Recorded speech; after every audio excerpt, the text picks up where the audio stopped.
Konstantin? Dear participants, I'm very happy to welcome you here at the Youth Day 2017. And please, a round of applause for the Deputy Head of Gazprom, Sergei Khomyakov.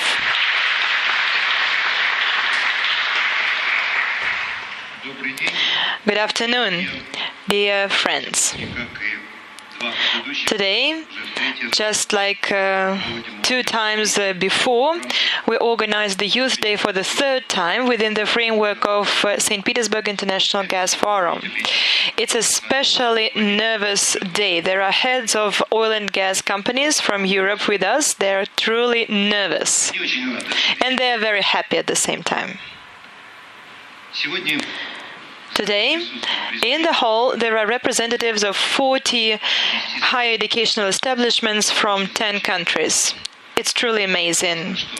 It's wonderful that young people are ready to participate in fair competition. The competition finished yesterday, and we found out who knows gas business better and who is the winner.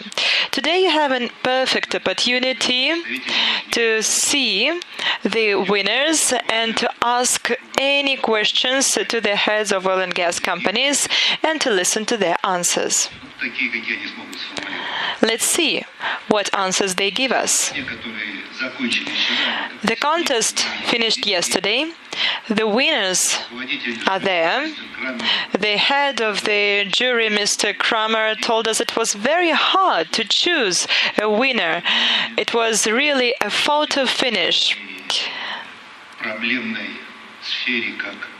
We found the winner in such a difficult area as the situation with the companies, global companies at LNG market. The winners were determined, and the winner is a team from France. Team from France. Dear colleagues, please come on stage.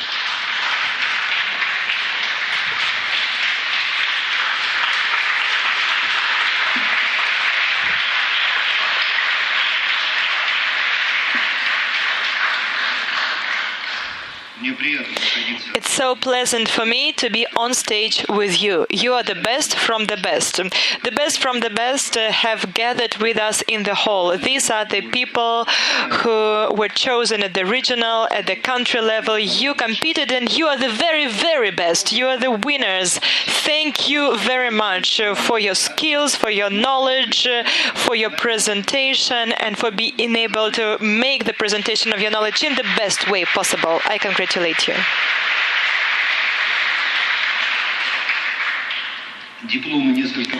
The certificates will be awarded to you a little bit later. There are some technical issues, but the general and the most important prize is internship at the facilities of oil and gas industry. So you will go to the company which is one of our partners. We wish you all the best during the internship, much success to you in your life, and I hope that we will meet if I continue to work at some business forums and we'll talk about gas issues. I hope that you will choose oil and gas as your industry. Dear colleagues, are we going to take a picture with the winners? Yes, I want to stand in front of you or somewhere in between. Okay.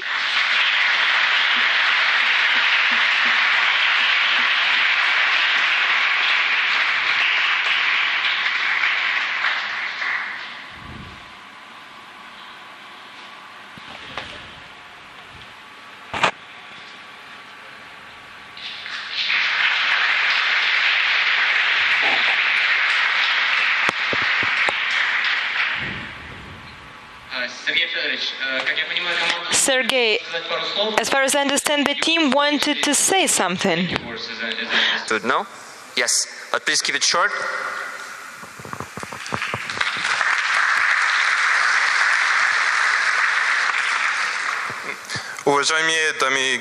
Distinguished ladies and gentlemen, we just wanted to thank all of you. It was a great competition. We really would like to thank the organizers, the participants, the expert committee as well. We really had a truly amazing experience, and hopefully this competition is truly international. It will grow in the coming years, and we will see more and more people participating and improving the relationships between Russia, the rest of the world, different countries. So thank you, all of you. It was a great experience. Thank you. Thank you.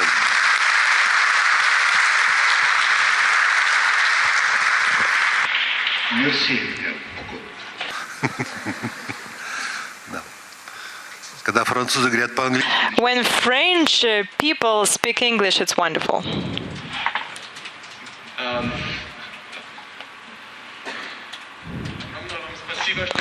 Thank you very much for organizing this awarding ceremony for the winners team, but please remain on stage.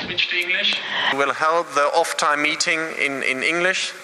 I would like you to stay, please, here at the first one as the host, and allow me shortly to introduce Sergei Khomyakov. He's the Deputy Chairman of the Management Board of Gazprom. The Deputy Chairman of the Management Committee of Gazprom. He is as well, very important for you, the Chairman of the Org Committee of the Youth Day. So he is the one we have to thank you that we are all here. Thank you.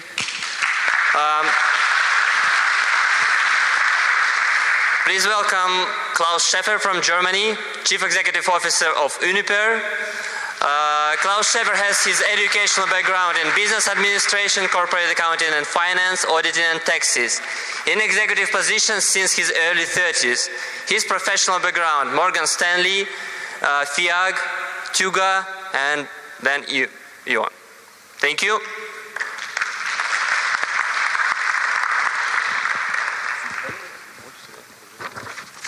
You can take your seats. I would like to welcome to the stage as well Han Feneman, Chairman of the Executive Board and Chief Executive Officer Gazoni. I make it short, more than 30 years in the business. So maybe a bit longer than some of you are already on this planet. Please give a big round of applause to Mario Mehren, Chief Executive Officer of Wintershall. In previous position in Wintershall, Mario was responsible for Russia, and he started his career in BASF. And as well, welcome with a warm applause, Cedric Kremers, the country chair of Shell Russia.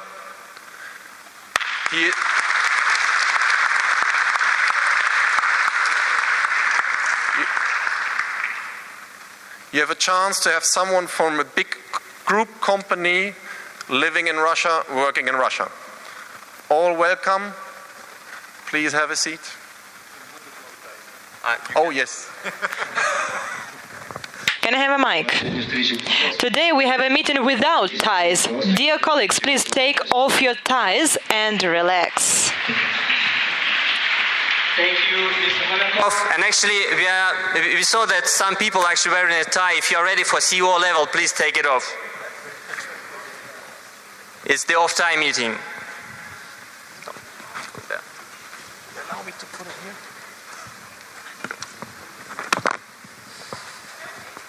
So we start with the interview with our speakers. Then we continue with questions and answers from the audience. So we ask you to actually be brief and short because we should respect the timing, and please do not be offended if you can make you a little hint to stop if it takes more time than expected. So when I start, like, please get to the end.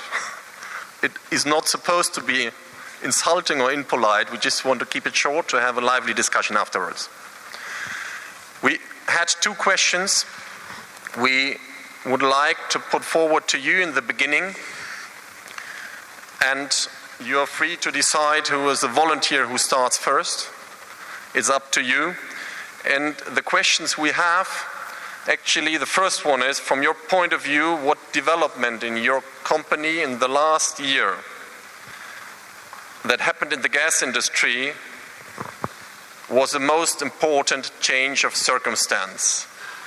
That's the first one. And the second one, does it create any new career opportunity, this change in circumstance, for young specialists who might be interested in your company? Now the question is, who is the one wants to be who wants first? to raise the hand and start first? Since I think in a way I'm the rookie in this group, I'm happy to start and take that on. Just reminded when you guys said to keep it short by a small quote from a friend of mine who's an Australian ambassador, used to work at the UN, and he said that the most two dreaded starting statements of people was either, Mr. Chairman, everything's been said, but not everybody has said it yet, and the other one was, dear audience, please let me keep it short. And then normally people in the room moan when you start with that, but I will do my best. So in terms of sharing the developments in the company, in terms of the most exciting thing in 2016 and 2017 in Shell, for me that's quite easy, because I'd like to talk to you a little bit about what was truly a transformational moment for our company when in 2016 we took over BG Group, and through that deal strengthened our role as the world's largest independent producer of liquefied natural gas, LNG. If you think a little bit about the background, kind of late 1990s, early 2000s, there were a significant number of very large M&A deals in the energy industry. BP and Amoco in 1998, Exxon and Mobil in 1999, and Chevron and Texaco in 2001. But since then, it's been kind of stable, and for the first time in many years, there was a large mega merger in the industry again. I think our company had an eye on BG for a long time, something that I think 4 different CEOs had considered and looked at over more than a decade's time. And I think a number of years ago, BG had gotten to a stage where it was struggling a little bit from moving from a nimble company to becoming publicly listed, becoming larger, having to manage that transition in size. That also, together with the oil price drop, led to a decrease in their share price, and that actually made it the opportune moment for Shell to come in and to look at a combination of the two companies.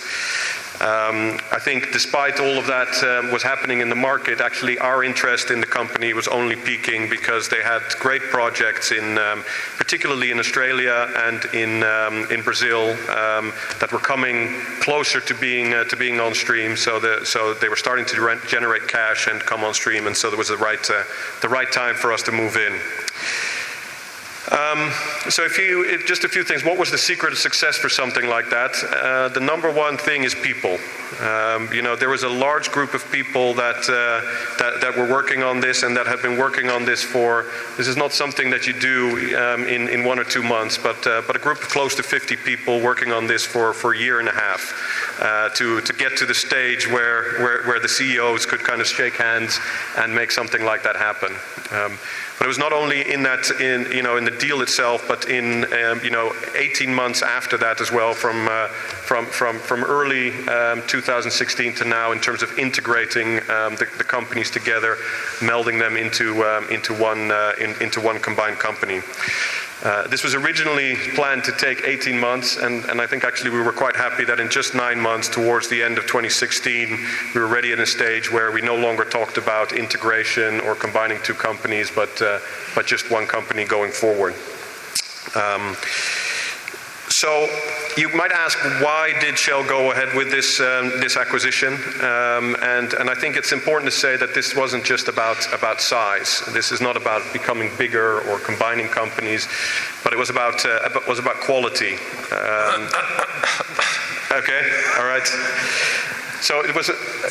So I still have to answer the second question. Yes, you have a very short version of 2 minutes for the second question. Oh, that will require less than 2 minutes, so that's good. So I think that at the end of this, combining the strengths of two companies, really having a world-class company and a leader in LNG going forward, why is this exciting, I think, and good news for everybody in this room and for others like you outside? If I think forward about the challenge in the energy industry and transitioning to a more carbon neutral world, then I think, you know, we would all love to be in a world where, you know, maybe there would be fully renewable, but the reality is that gas is going to be the absolutely critical energy source to make that transition in the next 30, 40, 50 years. And I think this is creating a platform in terms of strengthening companies that are strong in the gas industry. It's something that is going to be critical for us in Shell, something that we work together with our strategic partners like Gazprom to really create those world-class companies that will be great opportunities for you to work in and to be part of an industry that is going to be critical. And we talk about 30, 40, 50 years, and the reality is that most people in this room will actually be retired by that time.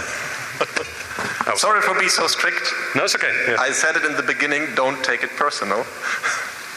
But we would like the discussion afterwards to participate everybody in the room, and I mean that everybody, so I will walk around and I will catch some of you, try to hide, and you have the chance to put forward a question, which I think is a unique chance to have the floor you have here ready to answer you. Who's the next volunteer for the 2 questions? Mr. Schäfer, because he was present, he said first. Good. Now that I know the timing of that, I'm just going to speak very, very fast. First of all, apologies, sort of like we started late, entirely my fault. But I think today people are trying to put me in 3 different spots at the same time. That doesn't work. One learning, sort of like, please always sort of like agree to do one thing at a time. I think that's an important lesson to learn. In terms of key developments, I leave aside those in the gas industry because you know those very sort of like briefly developments in my company, because indeed the last 2 years were highly exciting.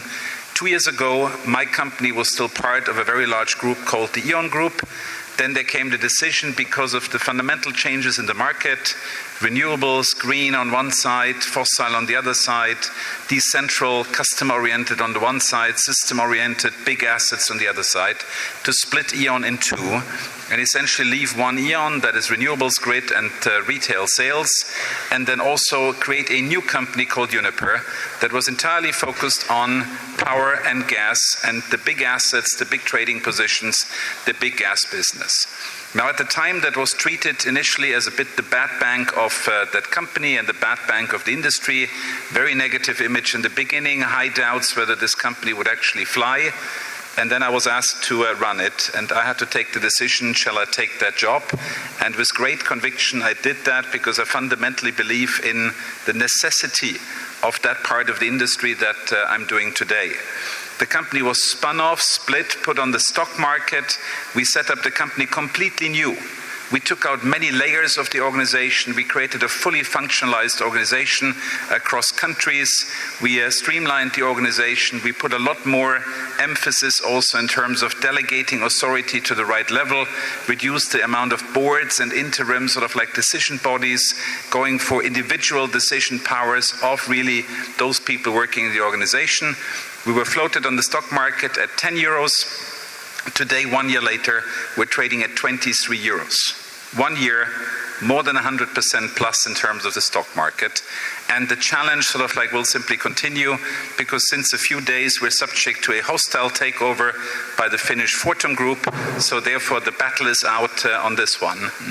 So also never believe that if you've achieved something, that the battle is therefore already over.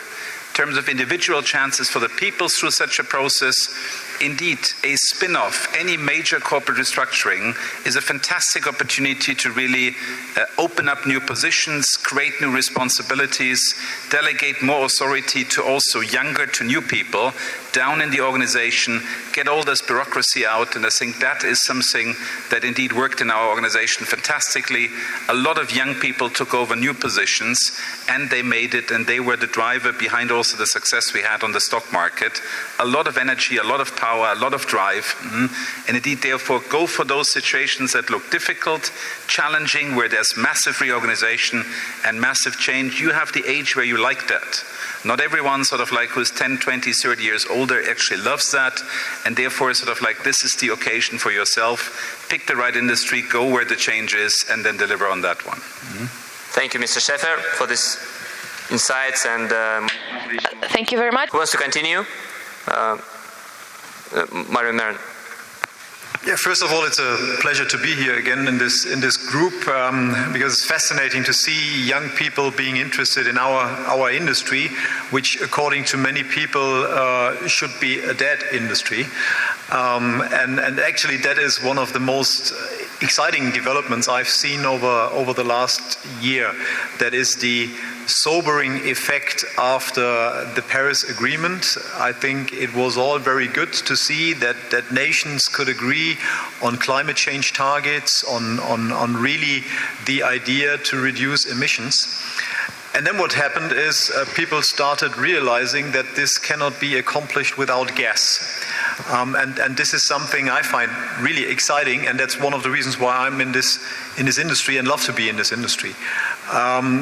Since I would say 18 months, you can see that people, politicians, but also we as the oil and gas companies start to talk again about gas positively. We don't excuse ourselves for being in that industry, but rather we make the clear case that if you want to accomplish climate change targets, emission reduction targets, then you need to have a very consequent move towards more gas in all important sectors, be it heating, be it transportation, or be it power generation. And I think we can do as an industry that we can really contribute to this change in energy consumption, having more gas in the energy mix, because we are a very, very innovative industry. We are very modern. The case that you are here as young people demonstrates that clearly. If you see how this industry has handled a massive decrease in prices over the last, let's say, 24 months, where prices have really halved, and the initiative that you have seen in the industry to bring costs down, to stay competitive, that really convinces me that we have the right people in place, that we are the right industry with the right products in order to bring forward what I would call a new energy policy for Europe and hopefully also the rest of the world. And I think this is the career opportunities for you. Whenever you get associated to the oil and gas industry, you can develop yourself being an engineer, being a commercial person, being a more into politics interested person. You can really move the needle. This is an industry where you are so close to geopolitics that if you want to have fun in life, if you want to be in fancy places like we are, be it in Libya, in Argentina, you can really change something and do something. So you are welcome, not only to Shell and Uniper, but also to Wintershall. Thank you very much. You were incredibly precise, time-wise. Very nice to be here. The micro. Very nice to be here. I think the gas industry is changing. I think 5 years ago, people within the gas industry would say, gas is good, gas is great, and really it's real. I think we're now changing. I think the attitude was from, we don't know what your problem is, but the solution is gas. And now our company, my company, has to change. We're active in Northwest European, and we are a gas infrastructure company. And I think the reason why we have to have a changing approach is that the popularity, the image of gas in Northwest Europe is under scrutiny. That has to do with the Paris Agreement, with say sentiments against fossil fuels. It has also to do with the earthquakes at the Groningen area in the Netherlands, the big gas fields with the people suffering from the gas exploration and production. And I think in that atmosphere, the Dutch government strongly stimulated renewable electricity, and everybody thought in our society, the not well-informed people, that if you have sufficient renewable electricity, then everything would be solved and we would meet the Paris Agreement. Nobody really understood that if we fully renew our electricity sector, we have still 85% of the fossil fuels to go. So that was really a wake-up call. And I think for my company, which is part of society, the big news was that there is a change in the atmosphere and in the awareness of policymakers and of the public. And the change is that electricity is only part of the problem, especially the industry segments. you're not able to renew the energy in the industry sector with electricity alone. You need gases, you need other fuels, and also in the built environment, it's very difficult to have the electricity option because you have the summer-winter spread, and households need the energy in the wintertime, and in the wintertime the sun is not shining and there are periods with 3 weeks of no wind. So how to overcome that problem? Now, for my company, focuses on gas solutions, and I think we have the wind in the sails again. There are a couple of solutions that we do, a couple of approaches we have. One is gasification of biomass. Instead of burning it in a coal-fired power plant, we think that gasification is a better solution for the long-term future. We're also working on carbon capture and storage, but the thing that I'm really enthusiastic about and wanted to share with you is the initiative we recently launched together with electricity TSOs in the Netherlands, in Germany and in Denmark, and also a gas TSO in Denmark, and that is the hydrogen development. And what do I mean with the hydrogen development? That is the concept of a North Sea wind power hub in the North Sea, in the central part of the North Sea, where it's rather shallow, and the idea is to build there an artificial island in shallow water and build on that island the facilities for connecting maybe 20,000 windmills, building conversion facilities there, building their electrification facilities to convert the electricity into hydrogen and transport it with existing pipelines on shore. A great development for the future, I think, for the future of Europe, and I'm really looking forward to build that.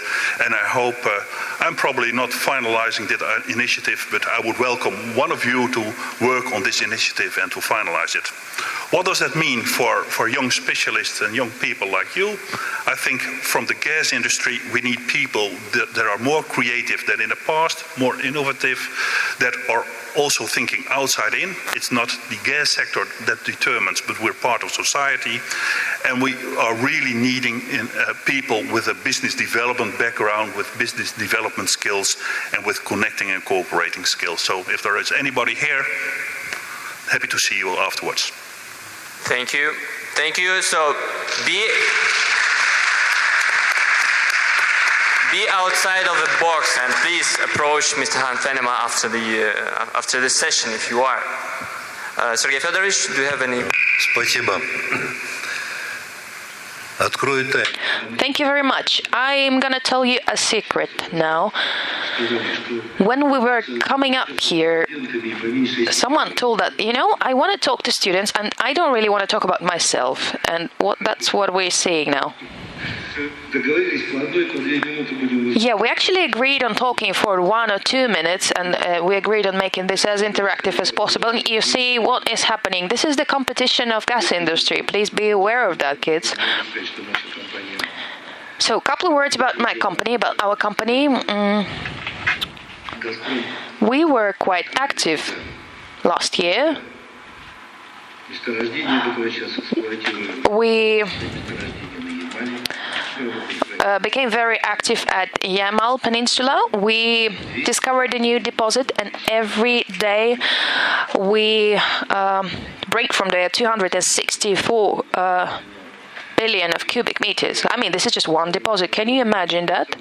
And there is also a pipeline that goes from there to, more European parts. This is the most modern and the most efficient gas pipeline in the world. And of course, we have a lot of plans related to the second line of the Nord Stream 2 project, and we have some ideas for Europe also.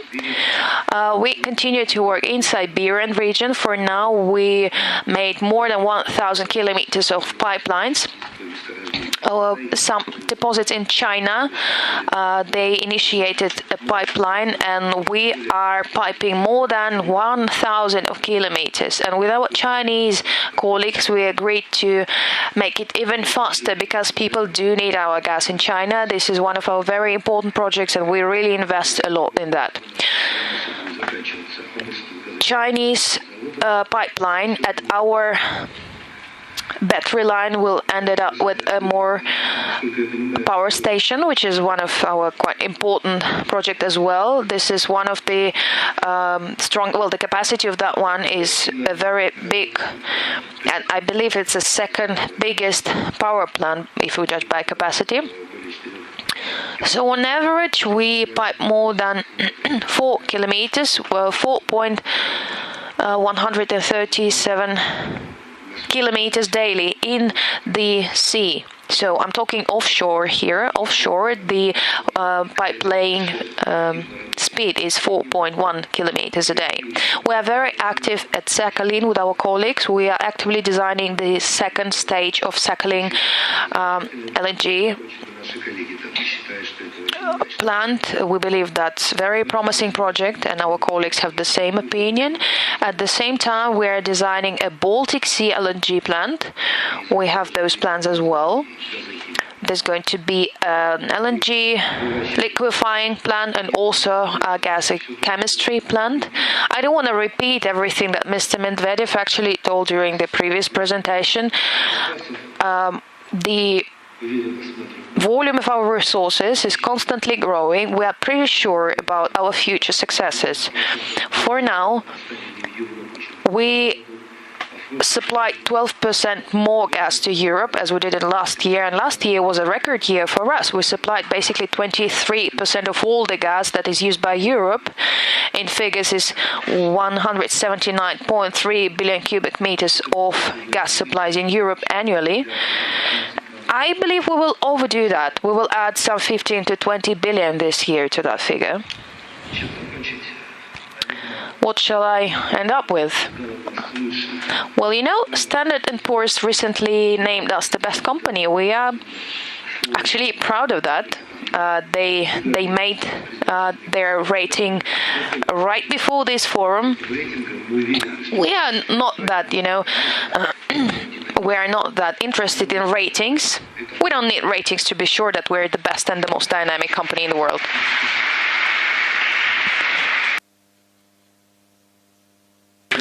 Well, just briefly, one comment to add. You want me to tell why people shall come to work in our company? Well, probably because we're the best company, for example, and because we're implementing mega project, and especially when you're young, this is quite an important thing, believe me. When you feel that you are the part of something huge, of something really important and big, you're not working for money, you're working for the country. In our case, we're working for the country only. And it's very interesting to work in our company. I saw the young groups that are working at Balanenko, at Tomsk. These are unique people, I tell you. I don't know how they work exactly, but, well, their results are quite good. And, well, when they're not working, they're really having a good time. So please come and work for us. That will be fun. They all talked too long and did not stick to the 3 minutes because, for one reason, which you should always conquer for yourself, because they are full of passion for what they do. So I'm sure everybody of them would like to talk to you about what happened in the last year, what kept them 24 hours a day sometimes, very long each of them. All together we tried to limit that. Sorry for interrupting. Don't take it personal. And would like to continue with some more personal questions towards you. And I hand over to Pavel. You start. Thank you. You've heard it all. Please use the opportunities today to approach our speakers. I remind you again. So now we continue with some personal questions to our speakers. And the first one goes to Mr. Schäfer. You have an enormous experience in energy industry. What are personal qualities and professional skills that allowed you to succeed in your company you can identify as the most important?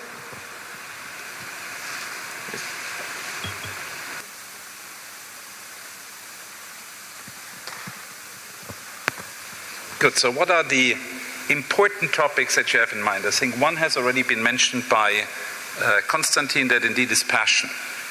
You cannot succeed in any industry, and especially in an industry like the gas industry, if you don't have a fundamental passion for what you're doing.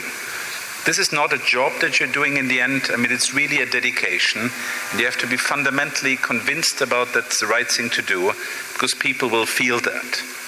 Yeah, so passion, but also passion dealing with people. In the end, sort of like there's a lot of technical stuff in the gas industry, and I admire all of the engineers that really deal on a day-to-day basis. But if you want to run a company, it goes beyond that. It's not the technical skills that are then really crucial. It is really then the personal skills in terms of motivating the people, going out, having a judgment and a good feeling for the right people that you actually pick, and then continue to motivate them, continue to give them really a clear sort of direction and a clear future so that they can perform them themselves. Yeah, and that again does only come from if you have a fundamental passion. People will feel it, you feel it, and then sort of like you're also capable of picking that up and delivering that. And that obviously needs to be coupled with sort of like one or two, I think, crucial skills in terms of then also translating that into really managing a company. I think the first one is indeed you have to have the right analytics. This is a business where you have to take decision on a daily basis, and they're difficult decisions, they're crucial decisions, and you've got to be sort of like able to analyze the issues and come quickly up sort of like with also a decision with a clear answer so that that works out. And then I think the second key topic is you have to be able to communicate. Because no matter what you believe and what you have in your head and that you believe you have the right answer already, I think in the end you need to convince other people, politicians, stakeholders, employees, counterparties, partners, customers, whatever it is, and therefore the capability of also be convincing with your words, be structured, and sort of like be able to influence others doing that. I think that's the combination, passion from within, but the capability also to deliver it and get other people to follow that. I think that, from my point of view, probably the most crucial elements. Thank you very much.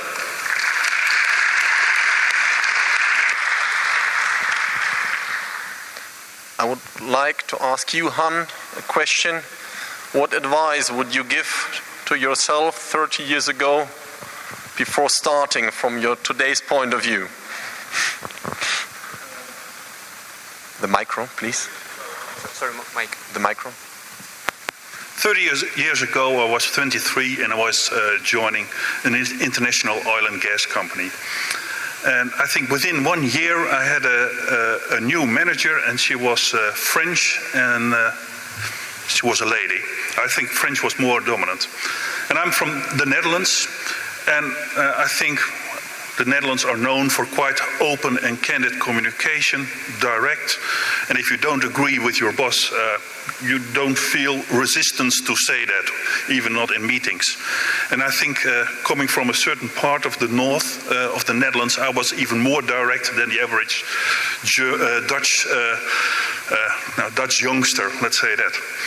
And we had a lot of conflicts with my boss, and I remember once that she almost tried to fire me because I was too direct and I was not too considerate enough. And then I realized, okay, but she's French, and I should learn the difference between people from different countries, from different cultural backgrounds. And then I bought the book Culture's Consequences, and that learned me that there are a huge impact on leadership style, on people from cultural consequences. Now, I hope this is for you a given, and you understand that if you have to deal with an American or with a Russian or with a German person, that might be different. But for me, it was a theoretical concept at the age of 23, and it became a very practical problem at the age of 23. Reading that book that I should have done earlier. Thank you. Thank you. Sergei Fedorovich, a question for you. Working with talented youth, your approach.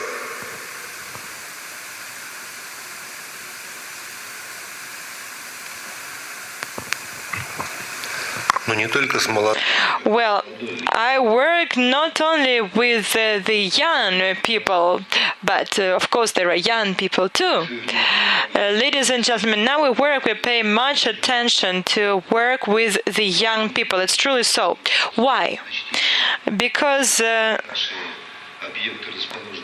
a lot of our facilities are located in the far north, in the faraway regions, and people who come to our companies should understand how to face these difficulties. Sometimes it's really hard. For example, if it's an area in Novy Urengoy, in Nadim, in the Far East, the conditions are really severe there. So we have to inform people about working conditions if you transport gas or if you extract gas in the far north. We actively work with really young people, and I mean pupils, children from schools. We have Gazprom classes, and we provide information about Gazprom to school children. We organize this program together with the higher educational establishments, our universities. The heads of the universities are there. Thank you for being with us today, and we are so thankful that you work with your students on a regular basis. So together with our universities, we train people. We work with children from schools. We also train them, and then they come to Gazprom already trained. Also, the universities organize research and development for Gazprom. Students participate there, and it's like internship while you study at the university. You get some professional skills. Then young experts that come to join us, they have the Council of Young Specialists. Sometimes they ask us really different questions, like how to work better, how to make work more interesting, how to make everyday life more interesting, how to organize work. We take decisions together with young generation. Thank you.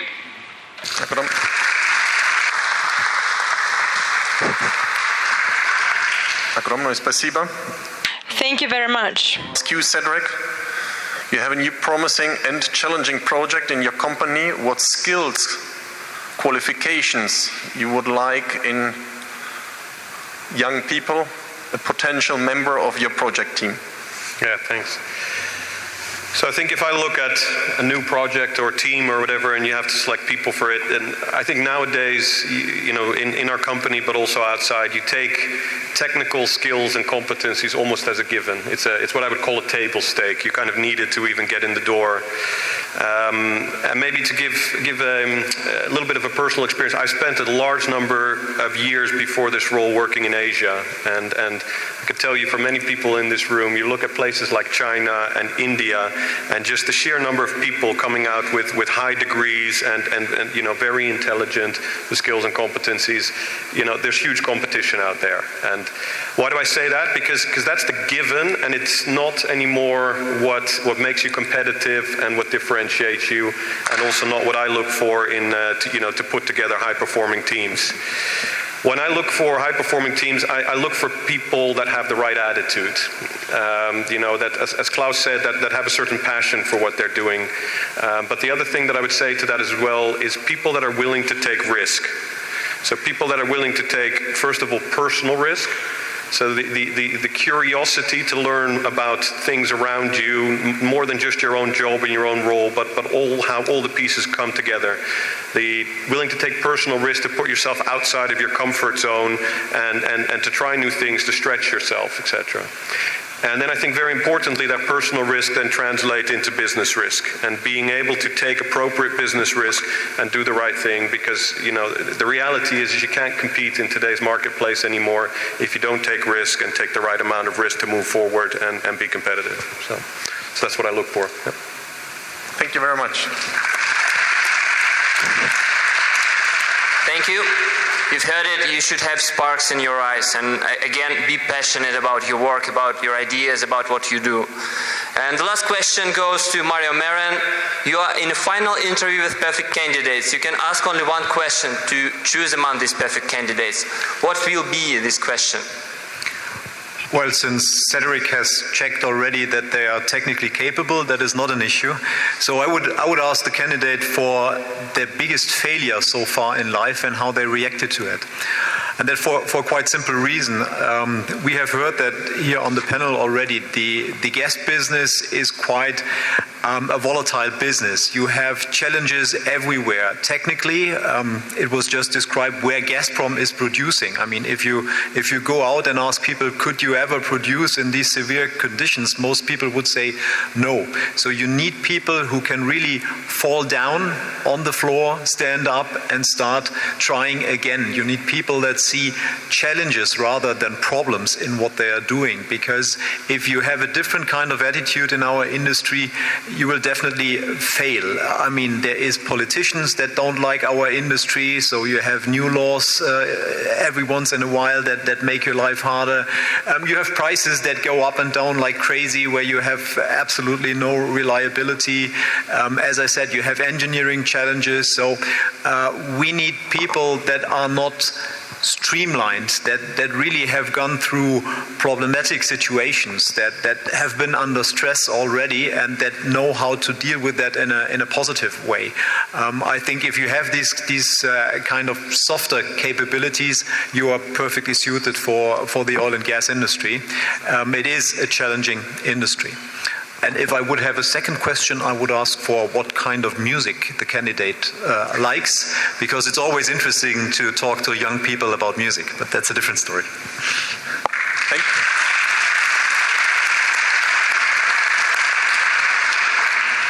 Thank you very much. Allow me to shortly summarize, wrap up what I took out of your statements. Be passionate, have joy in what you do, bring the will to fulfill, to deliver, convince people, stakeholders, partners, suppliers, customers, stand up for the company as if it is your company, stand up as if it is your money, what you're deciding upon.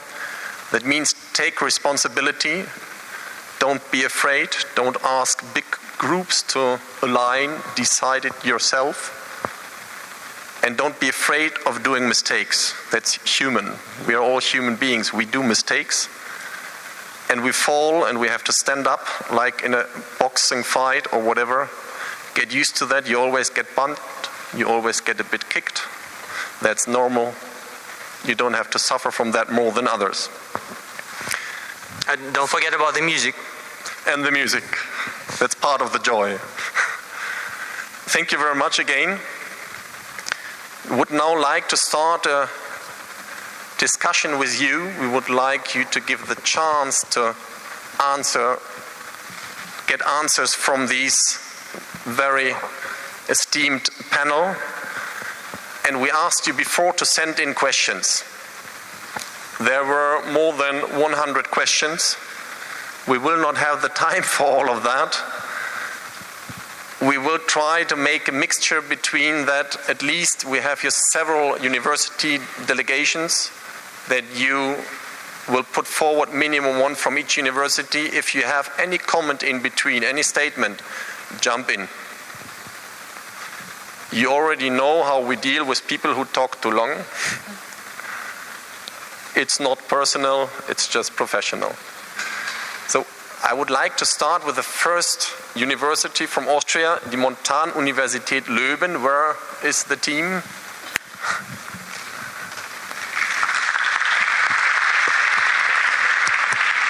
Please go ahead. Thank you very much. My question would be directed most probably to Mr. Kremers. I assume you have lived in quite a few places already. So my question would be, how did you feel when you first had to move to another country? And in general, how is your experience with working abroad, maybe especially in Russia? Thank you. Mr. Kremers, to add, we had one more question, like what question you ask first when you enter the new country? The first question, okay. No, I have had the blessing or an opportunity to live in many different places, both in my youth actually, as well as in my career. I think the first thing that I often also say to new graduates in our company is to be careful what you wish for. I was working for Shell in the Netherlands, where I started, and I started in the retail business, but I really wanted to move to upstream, and they said, okay, great. And I said, so what kind of role would you be? I said, well, put me as close as you can to the wellhead, and preferably, if it's possible, somewhere outside of the Netherlands. I was saying, well, maybe it's going to be Scotland or Norway or whatever. So they came back 2 weeks later and they said, we have a perfect job for you working in the field in Port Harcourt in Nigeria. And 2 months later, I was on the plane and on my way. So I think that it's been my career in many ways has been like that since then, moving to different places and having the opportunity to work in different places. I think it links very much to what I said earlier. If you are willing to put yourself out there, try new things, be curious, take risk. It's an enormous learning school, particularly early in your career. So the question is, what is the first thing that I ask when I come into a new country? Actually, I will be honest that one of the very first things I asked when I came to Russia from one of my colleagues was, when and on which day does the company play their evening football game? Because and I'm happy to say that in Shell Moscow they actually play twice a week, because it's one of the things I've been able to do every single place I've been, an important part of also relaxing outside of work and keeping yourself, keeping stress and other things away. Yeah. Thank you. Does anybody want to comment? So we give the opportunity to ask question to University Duisburg-Essen from Germany. Where is the university? Yes.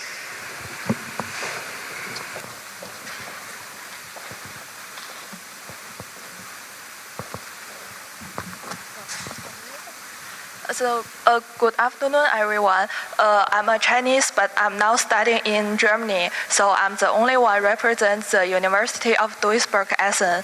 So my question is for all the speakers. So, in my opinion, some of the theories and models that we learn in the university are not widely applied in the practice. During the work. But actually, in order to be qualified for our future career, I would like to know how can we balance the theoretical knowledge we learned in the university and the practical knowledge that we should have in order to be qualified for the job. So, any comments or suggestions to Takes balance the question. it? Close. Sorry? First of all, obviously, delighted to have someone here representing a university which is very close to where we're based, and therefore highly appreciated, and even better, I think, a demonstration for industry that it's not a clean-cut German that is doing that, but that you came all the way from China to study there and represent the university here today. I think the key aspect, and I think that's certainly something that has been shared with a lot of my colleagues of the past, is any study needs to be a balance between theoretical and practical knowledge. University will give you theoretical knowledge. Half of that will be highly relevant for what you're doing afterwards, maybe even less. The rest you're doing for the professors, and that's it.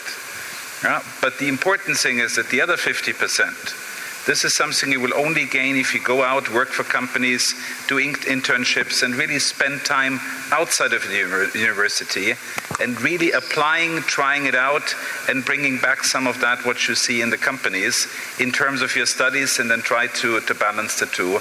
So I can only encourage you, the more you can actually go out, use the interim periods between the semesters to work in companies, the better it will be.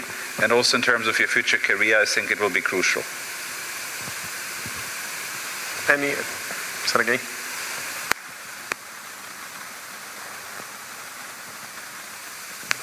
Окей. Да, поскольку You probably heard that we have developed a certain practical system for former students. We try to explain them what working is actually about. internship is crucially important. My colleague is right. Sometimes we just take students for internship. We have a lot of different structures, like some of them very huge, 15,000, I don't know, 1,800, for example. These are structures, upstream, downstream, and I assure you that every CEO of every that working operational structure, they all started with obtaining a professional skill, a profession. They started with mechanics, with engineering, while being a student at the same time. So all of them who are now, in administration, CEOs, they all started with, on the root level. This is the only way to achieve something in your profession. From me, I'm heading roughly 190 people in trade with 8 billion turnover. If I see people in my meetings playing with mobiles, I know they're not really focused. So if I see you playing on iPhones, which is always fun, I know, you're not focused on the topic, on the room you are in. That's a side comment from my side. The next university I would like to invite is from Russia, the Ufa State Petroleum Technological University. Please go ahead, the floor is yours. Good afternoon, everyone. My name is Ruth from Ufa State Petroleum University, and my question goes to Mr. Cedric, please. Please, may I know the oil prices, in your opinion, when are they likely to bounce back to the previous prices? Because I think this is affecting the employment rate in many companies, especially for new graduates and young specialists. And I also wanted to know, Shell incorporated a new system for new graduates, the selection process. I want to know, do the aptitude tests really affect the selection process? And what is expected from the on-demand video? What are the qualifications? Thank you. Hopefully I can remember all three parts of that. I more often get these questions around, okay, well, what's the oil price going to be at X or Y time? And, I sometimes jokingly say that if I knew what the oil price was going to be 6 or 12 months from now, I would be making my money in very different ways and not working for a company like this. I think actually the most important thing is what you've seen in let's say the last few years, with oil prices having been above, far above $100. We had this in 2008 period with the crash, but it rebounded relatively quickly. And now again, much longer, it's been at lower prices. Within our company, we really talk about, understanding how to be competitive in a lower for longer world. And I think that's critical. And you heard some of those things in the panel earlier and from this panel as well. It's not about waiting for the oil price to rebound and then be profitable again.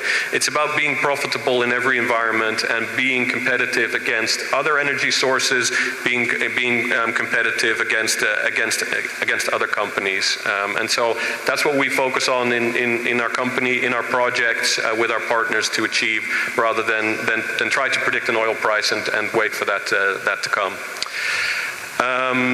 So the Shell recruitment process, so I'm happy to take more details on that later. I can tell you that yes, every part of it actually is taken into account in different ways in terms of making selections.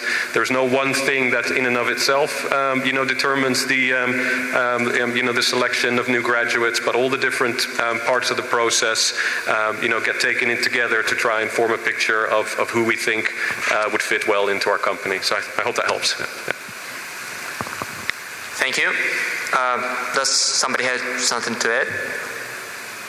When is the crisis over? Who wants to follow up on that? I think Cedric is perfectly right. I mean, we shouldn't spend time on thinking too much. When is the price bouncing back?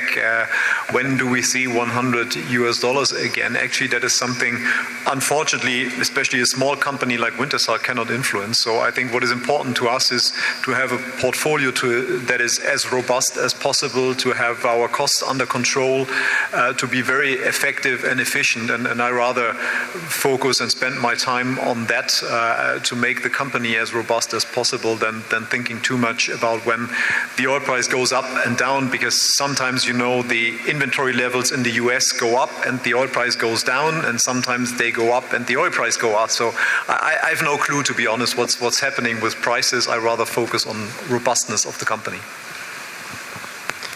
Thank you, Mr. Marin. Yeah. If you're very concerned about the oil price or the gas price and you think it's going down and there is no jobs opportunity for you, I think I can recommend the infrastructure business that is more robust to the oil and gas prices. Thank you. It's very good advertising, but don't see crisis as a threat. I think people, good people and leaders always emerge in crisis and from crisis. See it as a chance. Thank you. Our next question goes to Bauman University. Please. Yep.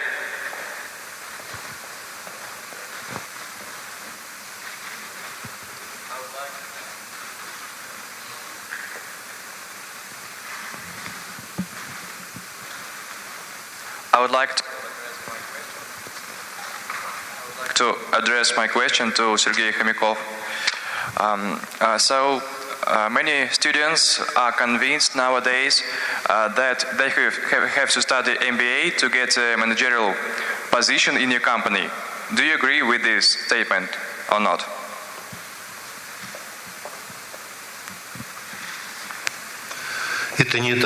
This is not true.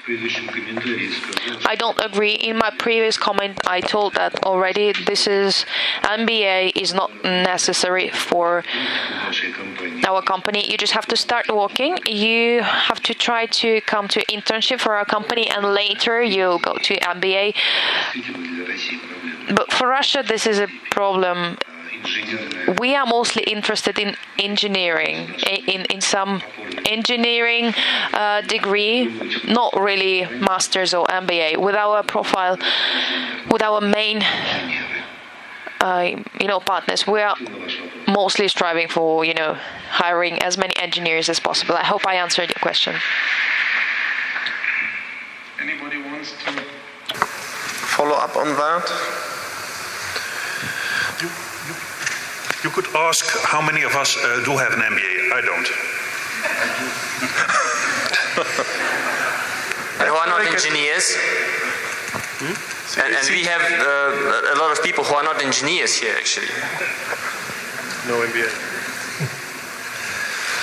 Next question is for Bolivia, the Gabriel René Moreno University from Santa Cruz, Bolivia.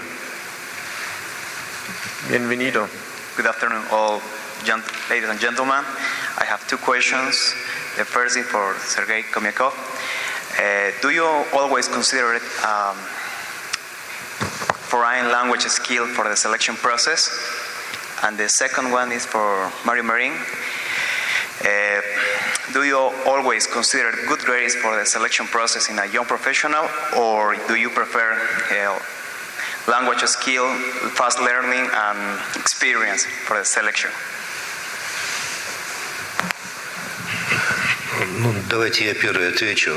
Let me be the first to answer. Of course, foreign language, and now not one foreign language, will be preferable. Of course, we have several foreign and international projects. We are more and more active with Bolivia, actually, as well. That's why specialists with foreign language as well. I mean, this is what we prefer, and I don't really know any student who doesn't know English, at least. I mean, there is almost no one who does not know foreign language. Probably they exist somewhere. I've never met those. Those who really want to work for us, they all know foreign language. Bueno, obviamente prefiero gente con idioma y experiencia. just in English, of course, and that was my point about failures. I prefer not to look only at grades. I mean, you need experience. It's very important that you have done internships during your studies, hopefully on the shop floor level, not somewhere sitting in an office, because this is where you really learn something and where you form your personality. At international experience, this is on the long run much more important than a great difference in what you bring from university. So make it a broad experience. That's what I like very much. Thank you very much.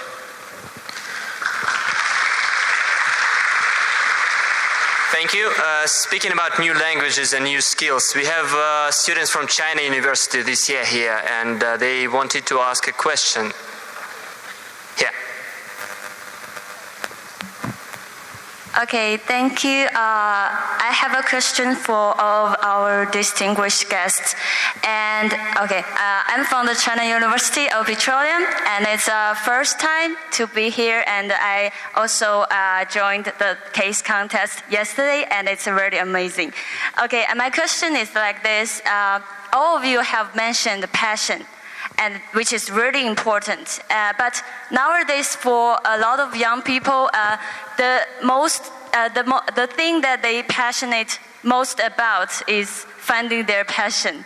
So I'm wondering, how do you find your passion? And is there like a milestone event in your life that make you believe that, oh my God, I'm doing the right career? So this is my question about passion. Thank you. Thank you. So maybe I'll start with that. Mario and I were talking earlier about that sometimes you get these questions like, what's the purpose of the company, or what's your personal purpose, and things like that.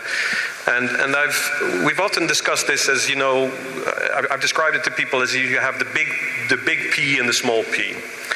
And the big P is maybe about the things that is your life's purpose or the company's purpose and things. And that's, as I completely agree with you, it's quite difficult to figure out exactly what that is. But I think it's also very important to have small p and small purpose, by which I mean is that you're very purposeful about all the things that you do. And so to always be thinking about everything that you're doing, why am I doing this, and understand what you're trying to achieve and do with it. And I'm trying to draw the parallel to passion as well. It doesn't necessarily, you know, even in terms of certain things that you do with your job, etc. And you know, I think probably others in the panel as well. There've been jobs I've loved, and there've been jobs I've certainly loved less. But I don't think it's always about being your life's passion, but doing things with passion, being passionate about what you're doing and trying to do it well and finding with it. So maybe I don't think you immediately have to figure out your life's passion or before you select your first job or career or path. Yeah. Thank you. Yep. Mr. Shepard. Given that I was so adamant about passion before, I think in the end it really depends on circumstances and individual events, I think, that influence yourself throughout your career and your development. And again, sort of like for me, maybe two decisive ones which describe a bit where the passion comes from. I think the first one is when I first looked at the energy industry in Germany. I mean, I was working for a conglomerate with very different activities, the least interesting and the most boring of which were energy at the time. This was 1999. It was a completely regulated industry. It was boring as hell, and people knew exactly what their earnings were 5 years out. And therefore, that's for me the last industry to work for. In 1999, then regulation changed completely. The whole sort of like competition was unleashed on an industry that wasn't used to that at all. And I think that I found fascinating, how quickly change then could come, and therefore how you could also, participate in that and drive that, because I had obviously experiences from different industries. And the second element, which for me makes it so, really passionate to be in that industry, was an event, that was 4 or 5 years ago, not in the gas, but in the power industry, where I stood at our trading floor. And there was a situation really in the country where electricity was extremely tight. And we were about to literally sort of like give the okay to launch the last sort of like power plant that was available there. And then I said, okay, now let's put that on the system. And the only reserve we had was 20 megawatts. That's a very tiny plant. But we knew by the decision that we took before that we avoided a blackout in the German system. And this is something that makes you proud to say, okay, this could have gone tremendously wrong in that point in time. But because you had the right people and the right setup, you could avoid that. And I think it's those events that really demonstrate to you what's the importance of a company and ultimately your very personal impact that you have on such a company. And I think that really makes you feel great, and that makes the passion in yourself then. Thank you. I think a wonderful discussion, a wonderful statement from Mario Meeren, the big P and the small p. I think it's very important that you start a job and you actually don't know, and maybe you follow your intuition. But then after you've been there for a couple of years, then take a step back and reconsider, is this what I want? Is this how I can influence how I want to spend my life? And actually, I really enjoyed working in the energy sector, and after 20 years, I was getting fed up with the energy sector, and I wanted to pursue another career. So I took a sabbatical, and after more than a year, I found out that all the other areas were not interesting at all, and I wanted to go back to the energy sector. And now I work with more enthusiasm and more passion again for the industry sector. So start doing things. Find out, explore, and if you're joining a company and you don't like that company, quit and go for another company. May I add something? I want to speak a little bit about passion. I totally agree with the colleagues. Everything you said was right. But there's one thing I'd like to add. Your wish to do something comes from love. Love to your work. Love to people who are around you. Well, men often demonstrate their love, their passion when they have women around them, because they want to demonstrate how passionate they are. They want to demonstrate that they're real men, that they have purpose, that they can pursue this purpose, that everything is possible. It's just a small addition I wanted to make, because every real man and every real woman has to understand it, because we all want to be liked. When I heard the question about the achievements of your companies in the previous year, I could speak about Nord Stream, the strength of Siberia, but I want to tell you about my achievement. A granddaughter was born. I became a grandfather.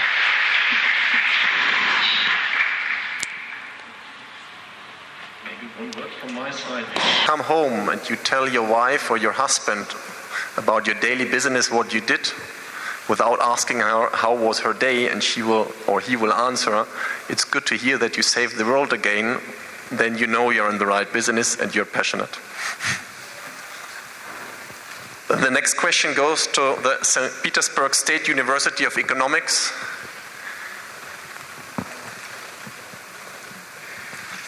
Oh, good afternoon. I have a simple question for all speakers. How would you describe your company in one sentence to a new employee? Thank you. He said one sentence. Who starts?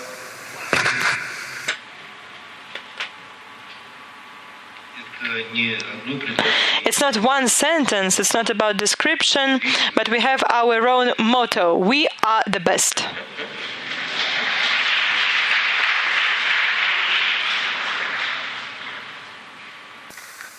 Who follows up? I would say an exciting place to work if you want to be in an industry where you're making a difference to what matters in the world.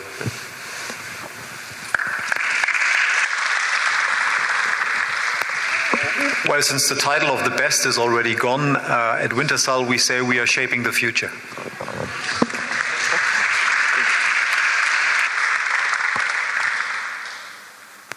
At Gasunie, a great place to work in an environment with purpose.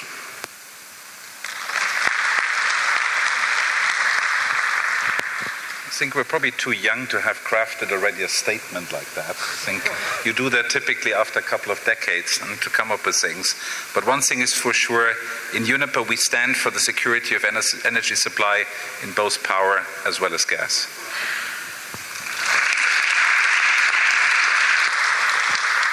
Thank you. Now you know these companies better, their goals and their key ideas, I would say. The next question goes to Technical University Delft from Netherlands. Good afternoon. My question is addressed to all the distinguished hosts, and is, if you would go back at the start of your career, what would you change?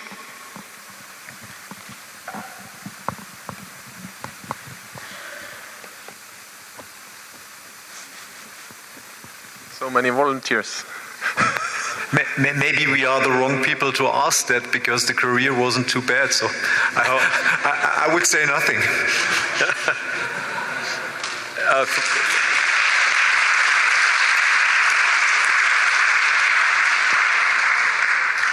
It's an easy one to answer for me. Before joining Shell, I spent about a year working in an investment bank, Morgan Stanley.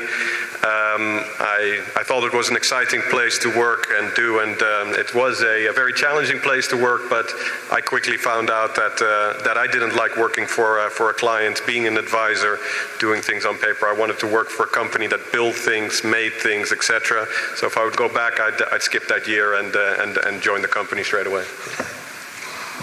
Thank you. Mr. Schäfer? I would like to agree that our careers were quite good, and perhaps we were not the right people to ask this question about changes at the beginning of our career. But your question made me think. Frankly speaking, I envy you, really. You have a lot of opportunity. You have perfect timing. You identify yourself, identify your place in such an important sphere as energy. I would be happy to start my career at the very beginning in the energy sector, but I didn't have that opportunity. Actually, before that, we know that you worked in Morgan Stanley too. Do you want to skip this part too? No, I think that's why I wanted to say that. I think the big difference to my esteemed colleague from Shell is it took me 3 years to understand it was the wrong company, therefore he was just faster. No, but the real point I wanted to make, I think, is one that Han Fennemer really illustrated earlier. The one thing I really regret I never made, neither at the start but also throughout my career, is taking some time off. I essentially came out of university and 2 weeks later started to work, which at the time seemed great, but in honesty, looking back, I think I missed something at that point, and that is sort of like really reaching out, spending some time somewhere else, doing something different, and again, sort of like set your mind straight. And therefore, I envy Han for the chance that he took, a year off in terms of a sabbatical. I think that's a smart choice. Thank you. Thank you, Klaus. I took the sabbatical after 20 years, so you could also say that I was wondering for 20 years whether I was in the right sector. So what would I have done? I think I would have joined Morgan Stanley for 1 year. Then I had known after 1 year.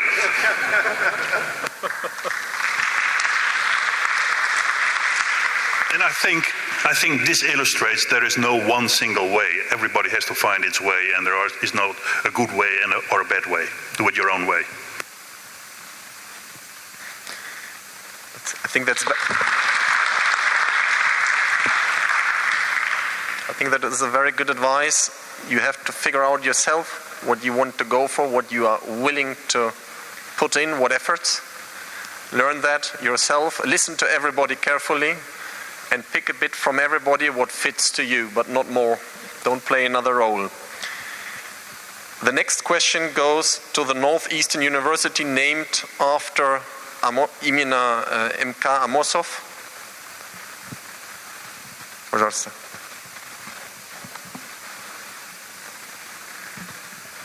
My question to all speakers, what will happen to the gas industry in the next 20 years? Thank you. That's a tricky question. We will record it and check in the decades. So, Mario kind of referred to the fact that some people think the industry is dead or having its Kodak moment or whatever you want to call it. If you look at projections for the gas industry going forward globally, anything from people that are most aggressive to most conservative, anywhere between 1 to 2.5% annual growth of the gas industry globally in the next years. So let's call it roughly 2%. So in that 20 years, I think this is one part of it is that it is going to be growing. I think, as I said earlier, a little bit at the start, I think it is the essential fuel to make the transition that the world needs from a heavy carbon-based world to a more carbon-neutral world in future, and gas is going to play that role. The other thing that I think you'll see in that time is much more widespread use of gas for other purposes rather than, say, maybe heating and power and things. So much more use in terms of other heavy industries, transport, everything from heavy vehicles to ships, etc., etc. So I think that's what you're going to see in the next few decades for gas.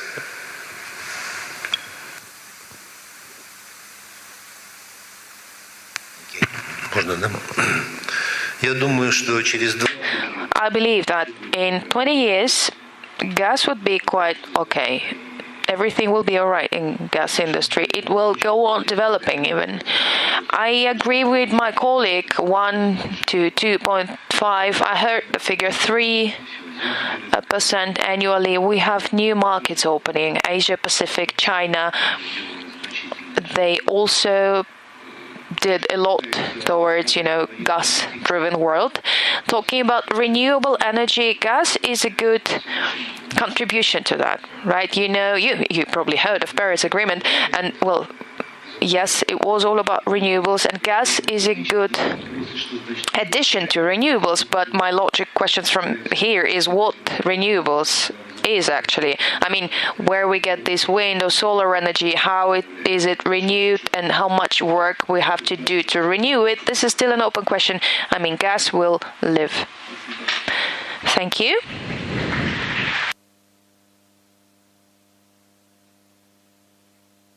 One comment from me, actually, before this meeting, we made a poll among our students, among our young specialists, and we asked several questions. One of these questions was, well, what do you choose to work your whole career, your whole life in one energy company, or do you want to choose companies? And actually, the majority chose that they really want to spend their whole career, their whole life in one energy company. So that's why I think they're asking these questions for what will happen in 20 years. So next question goes to the University of Nyenrode Business University from Netherlands. Yep.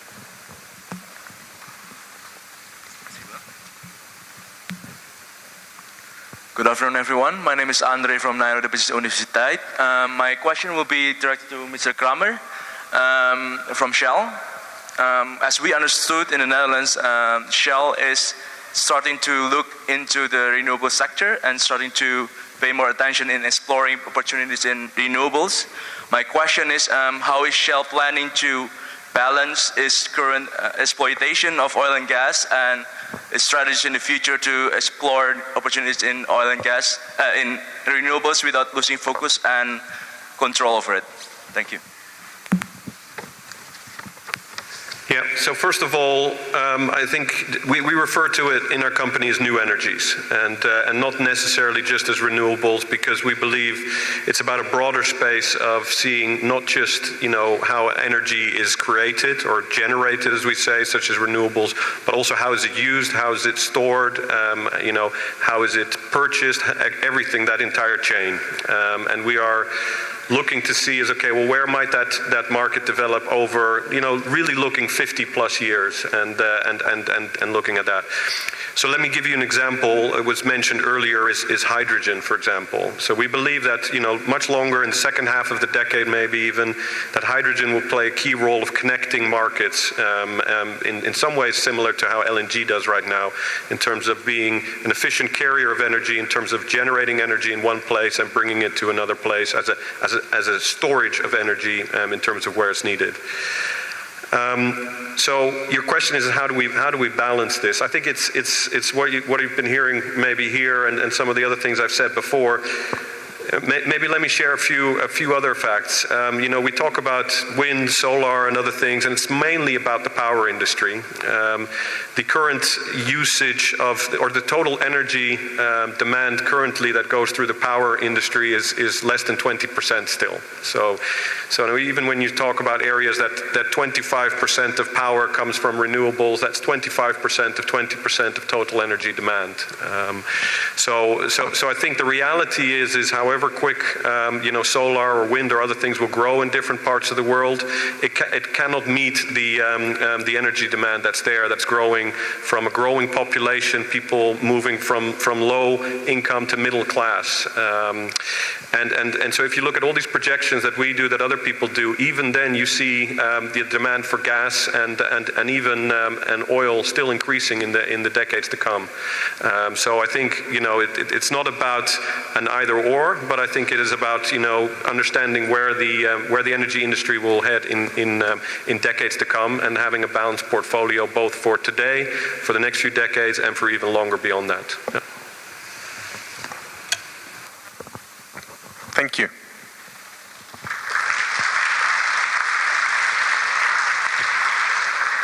So our next question will be from Europe Business School in London, ESCP.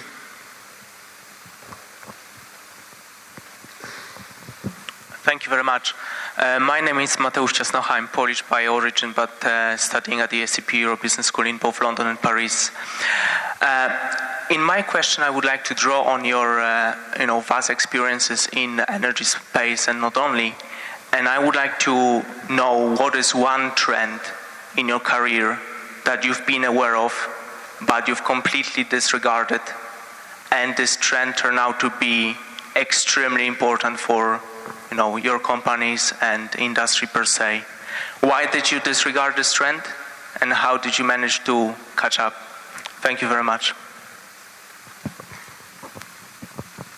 Who wants to start? Please. I mean, first of all, obviously delighted that my school is here, because I studied at the school that you just mentioned, and therefore obviously glad to answer on that. Honestly, I wish it would have been only one trend that I missed. Mm-hmm. Yeah, and therefore I think the difficulty is really the naming the one, because I think there are quite a couple actually. But I think in the end, the one trend that I think certainly we only got aware too late is that the customer really matters. Yeah, I think the industry has developed over the last 20 years from one where it was very system driven and it didn't matter whether there was a customer behind. You just did what you felt was right, you aligned it with governments, and that was about it. And I think the fundamental change that I've seen over the last 20 years is it's the customer, and the customer. And ultimately the customer also drives politics, and therefore also your environment is shaped by the customer. And therefore also always sort of like look into the eyes of the customers. And again, obviously that's what we now do in a company since obviously a number of years, that this is a core focus. And I think this is what needs to be at the heart of the business.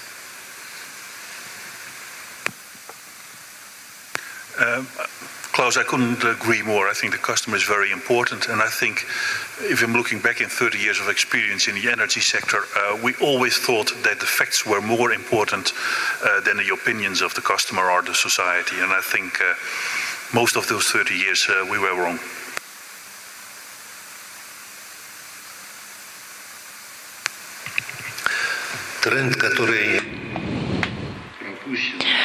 The trend I missed. I believe that everyone can actually say that I should have spent more attention to my education during your age, actually. I should have been more serious about my education when I was studying. When I remember myself being at your age, I realized that I wasn't always that serious about the profession I was learning, about the person I was learning to become. This is the trend you are now having. Don't oversee that. Thank you.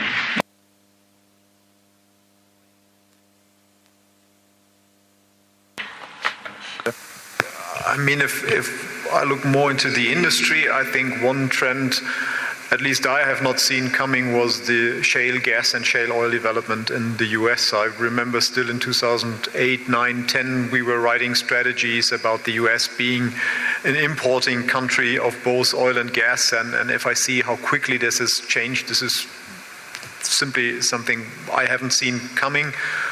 That told me once again that you should never ever underestimate what technology can really do, because that is basically a game changer because of developments in technology. Also learning that there's never an end to technological developments. Thank you very much. The next question goes to Russia, to the National Research University Higher School of Economics. Where are you?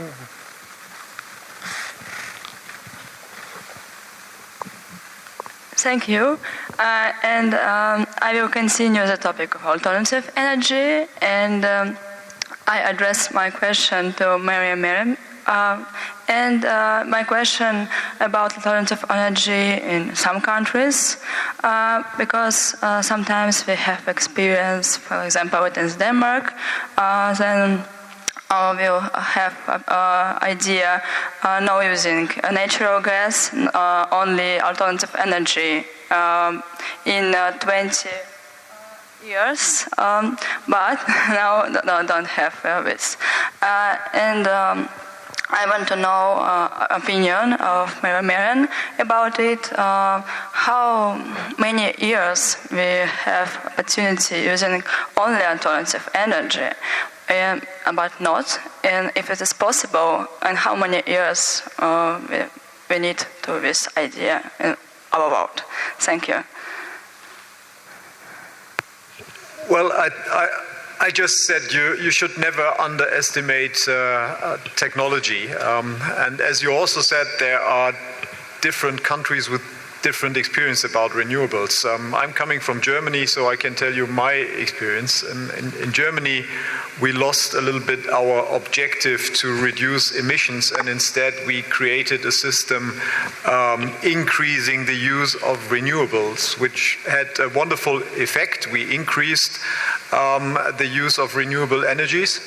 Unfortunately, the second effect was we also increased the cost for our industry, for power, for heating, for everything, and we increased CO2 emissions. So we did something that didn't help. I think we need to work with renewable energies, but we should also keep one focus when we talk about climate change, when we talk about energy mix, and that is the most cost-efficient way to reduce emissions. And if we would focus on that, if we would not have any ideological discussions about different kinds of technologies, I think the world would be far better off, because then all the very smart brains like you would start to look for technical solutions to bring emissions down, rather than looking for financial solutions where the biggest subsidies can be earned in order to earn a buck. So I'm really for openness in technology, but I'm also for defining one single target, which should be a cost-efficient and cost-effective reduction of emissions, and then you have a competition between all sources of energies, and we'll see at the end who is going to win. As Cedric has said, there's a long time for hydrocarbons, especially for gas, to be needed. Also for oil, I think, because for a lot of usages, you simply cannot exchange, you cannot replace oil. But there's also place for renewables. Let the market and let technology decide. Thank you very much.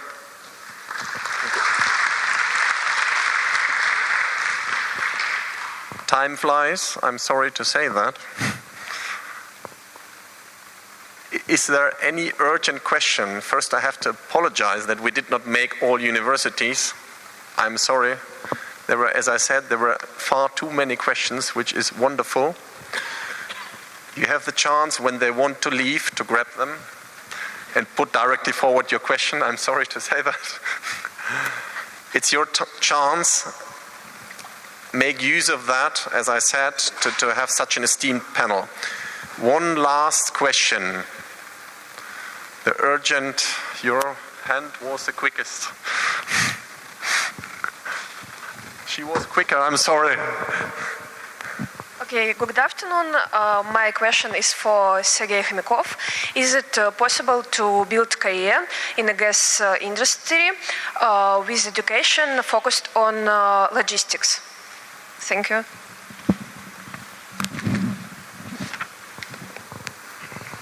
Без сомнений. Of course, it's possible. There's no doubt. In gas industry, we don't only have geologists, or it's not only about upstream and downstream.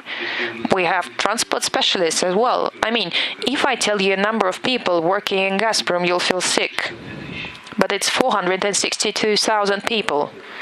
You can imagine we have plenty of different specialities there. We have economists.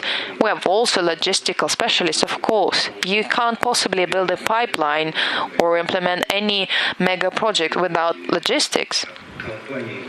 We have a huge logistic company working for us, so this is absolutely possible. Thank you. Thank you very much. And actually, we have a lot of employees for you. And as we understood, you are ready to hire and to make new places. Please raise your hand who haven't chosen the company to work for. Actually, raise your hand. Who have not? Everybody did? No one. Okay. So you have your goal. You have your aim. Please. One last statement from your side. And in view of time, it's not even 3 minutes. Who wants to start? Your message to more than 200 young students who finished a business case with a lot of passion. We saw the results. Some of you were in the jury. Уважаемые коллеги, distinguished colleagues, everyone who's here, we're all colleagues, we're all doing the same thing.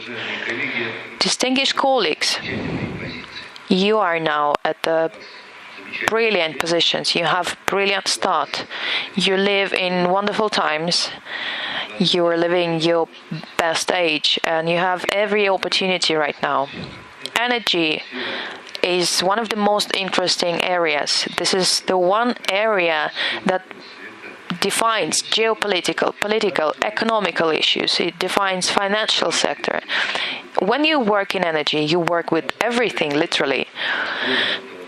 And well, talking about Gazprom, we understand how important we are within Russian framework, and we understand how important we are for the future of our country. So take the risk, come and work for us, face the challenges. And well, at your age, you have to always be facing some challenges, and those challenges have to be global.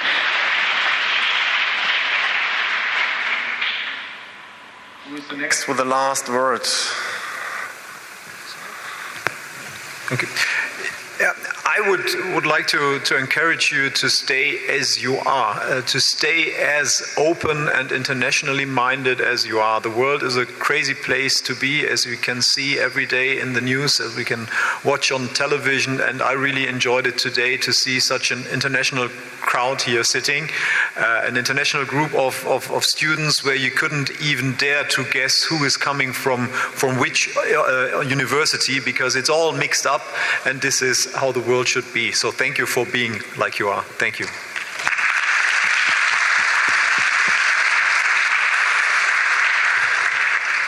So maybe my last statement is I think I think everybody here has made the right start in terms of actually taking the initiative of being here and showing interest in this industry, and hopefully this has been a wonderful opportunity for everybody here to learn so much more about the industry through the cases that you've done, from each other, from all that you see here at the forum, from the different speakers, from all the stands in the exhibitions and things that are here, and also maybe some of the advice that you have received from my colleagues on the panel here.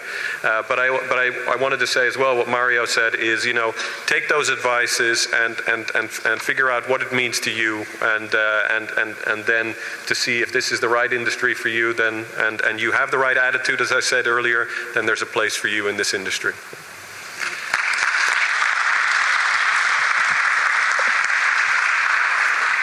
I would add, follow your passion and be yourself. There's only one yourself, and there are about 6 billion other people.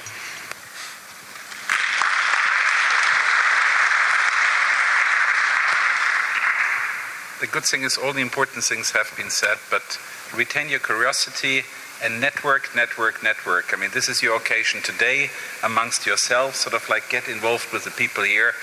This is really what counts. This network is something for your future, and therefore focus on this one. Thank you.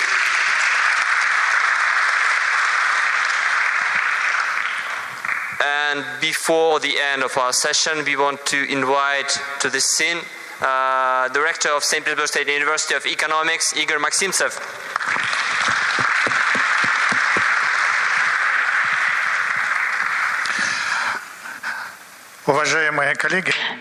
Dear colleagues, it's a wonderful day for you. Best of the best have come here. The heads of leading energy companies of the world gave you sincere answers to your questions. Of course, you will remember this day forever, and it will be a transformational step for your career. I want to express my gratitude to you. I want to thank the committee of HR, Alexei Miller, for his support, for organizing youth days within the framework of St. Petersburg International Gas Forum. I thank the heads of all the energy companies. Thank you. The colleagues participated actively in the preparation of cases and choosing cases. I thank the faculty of the best Russian educational establishments. I wish you all much success and a lot of interesting experiments in the future, because life is like a part of a big experiment. Success to you.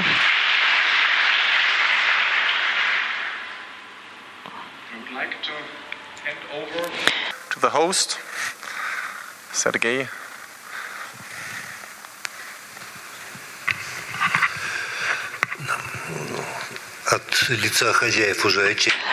On behalf of the host, I would like to tell you thank you very much, all the participants. Thank you for being here today. Thank you for coming here. Thank you for participating in the competition. A special respect to our winners. Thank you for your achievements. Those who haven't won, I wish you success next time. Your future lies ahead of you. I have already told it to you. And now it's my final words, and I have already told you the future is in your hands. It lies ahead of you. And I want to thank my dear colleagues. We are always interested in such meetings very much. The meetings are not only exciting, but they bring us a lot of energy. It's very pleasant to communicate with young people. It's very pleasant to communicate with you, especially when the group of young people is so big and with so many questions. I thank the moderators. Thank you very much for your work. You moderated the session really well, and you were calm, even when we couldn't stick to the time framework. I thank the organizers, the International Business Congress. And also, I would like to thank our partners from EDI. Thank you very much for your work. I think all the companies, I don't want to name the whole list, but I think St. Petersburg State Economic University. Thank you so much for the organization.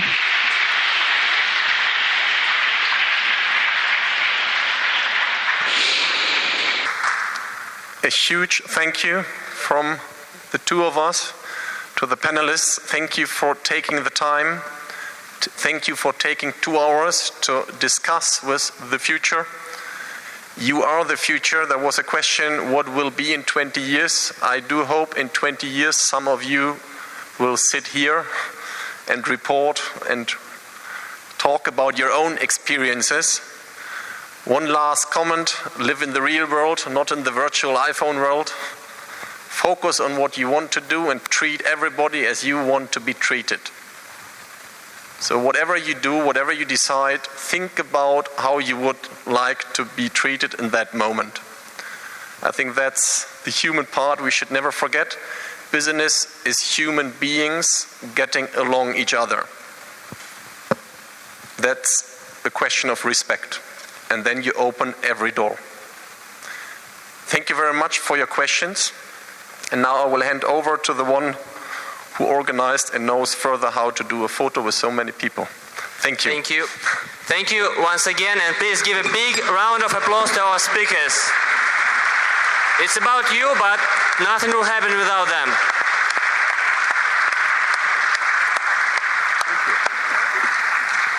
And we have a last request actually from you. We want to make a photo with you all together. Everybody's invited here because the photographer will be on the stage.